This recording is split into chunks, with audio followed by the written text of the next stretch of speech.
Бүгінде ел арасына танылған Нури Камал әннің шығу тарихы қызық. Әннің сөзін жазған Ханбибі Есенқарақызы, ән авторы Тұрдықылыш Истаев. Олар ерлі-зайыпты жандар. Ән Тұрдықылыш Истаевтың Нури Камал есімді қызға ғашық болуынан туған екен. Ән 1988 жылы жарық көрген. Ол кезде отбасының 3 баласы болған.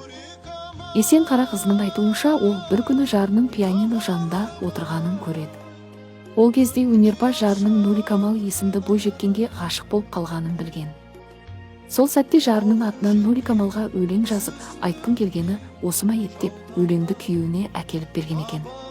Сол сәтте қазақ әнінің қоры Нури Камал туындысымен толықты.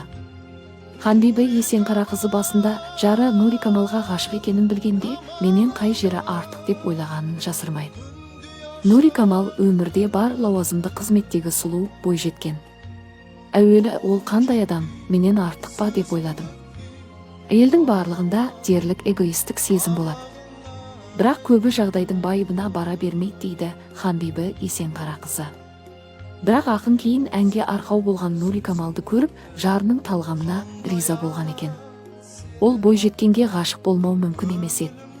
Осылайша Нури Камал әні дүниеге келді. Бұл әнді Естайдың қорланы сияқты бағаладым дейді Ханбибі Есенқарақызы. Ақын әнде Нури Камалдың есімін өзгертпей, дәл сол нұсқада танылуын қалаған.